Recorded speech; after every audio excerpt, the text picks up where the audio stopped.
Today I'm doing a tutorial on how to dye your Spider-Man suit using the fabric marker method. I used the Marvi Uchida brand. I've used it before, as you can see on this section. There was like a white line.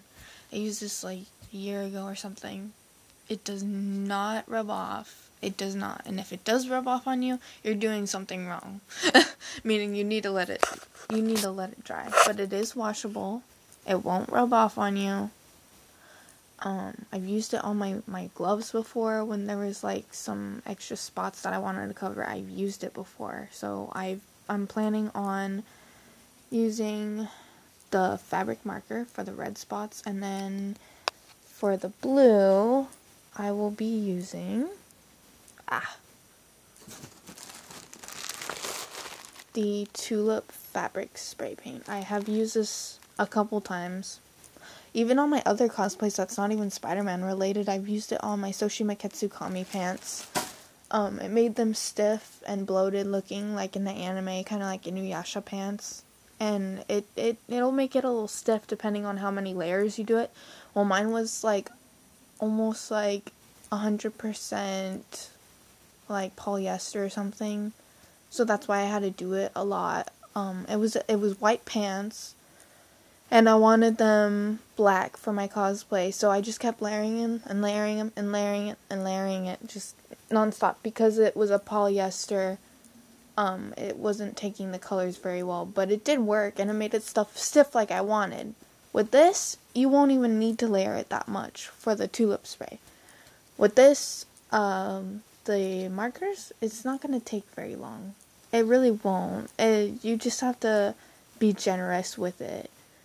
And, I recommend that you do this after you puff paint. And why I say that is because, sometimes you can't really see the other end of your lines. And when you puff paint it, you could see the lines better. I'm just saying, it's easier. And I puff painted the spider, but it's actually a foam spider on the other end. I think it looks pretty cool like that, I don't know. But I used this marker on these excess lines before. And that was just a test. You can't even see that on the other side.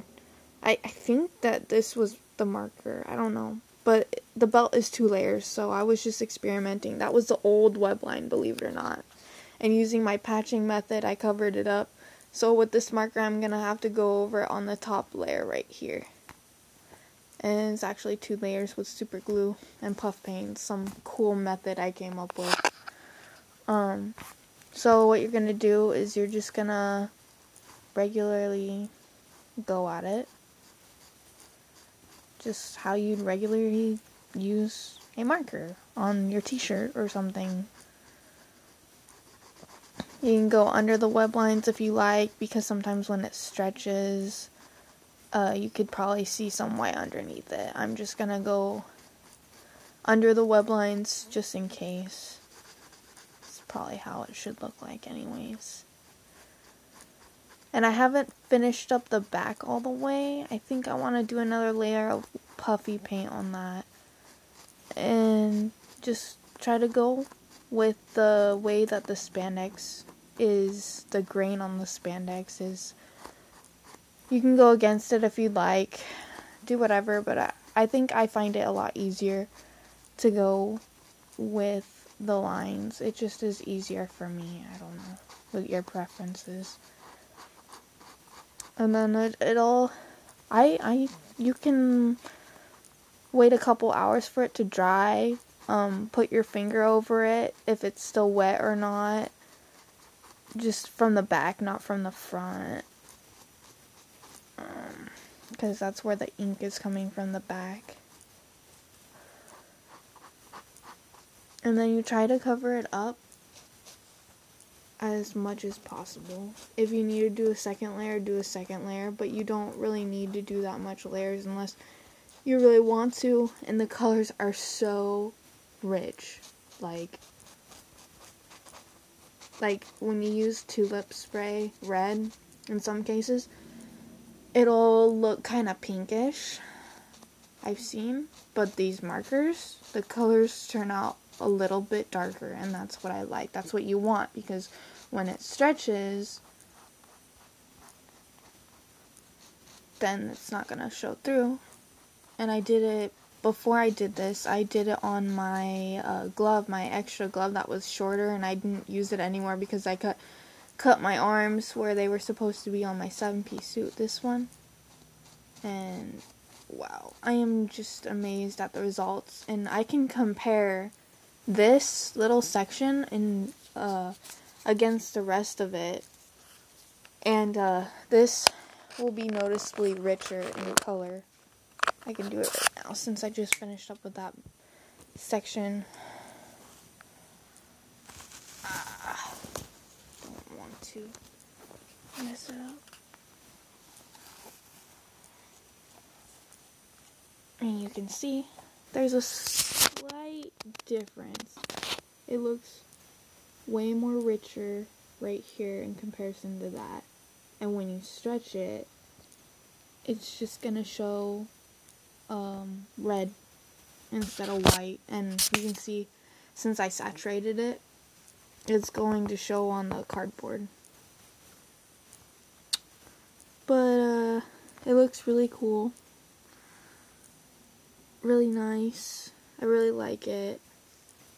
And the whole preference thing on if you do want to marker on your web lines, the reason why I say that is because sometimes when you puff paint, there will be like still the lines, maybe white. In my case, white. There was white, and now it's turned red. Because I used to see some white underneath. You can see some white underneath. Well, now it turned red, and it blends in just fine. And it's really exciting. I'm freaking excited to dye this whole suit. Oh my god. 7-piece Spider-Man suit, fully dyed, with mirror lenses. I'm gonna cry. But yeah, I hope you guys find this tutorial helpful, because I've heard not very many people dye their suits, but I find it helpful. I just do, because it'll look better when you're doing your poses and stuff, and there are, like when you bend your knees, the pants will turn white at your kneecaps. Maybe you like it like that, but for me, I think it'd be cool, you know? You just flip it inside out and it's the same color. That's how they do it in some of the movies. Some of them, it was just dyed on white spandex, so it's all your preference. But I'm definitely, I feel that this costume deserves to be just fully dyed. I just feel like it, because it was my first Spider-Man dye subsuit. And hopefully I'm gonna be doing this to all my suits, but I'm very pleased with the results so far. I'm gonna do the whole thing, so I hope that this tutorial helped you guys out on what brand you should use. And there's actually a darker shade of red if you want. There's two. This is like the regular red, and then there's another red that's a little darker if you want it a little darker. But yeah, thank you for watching.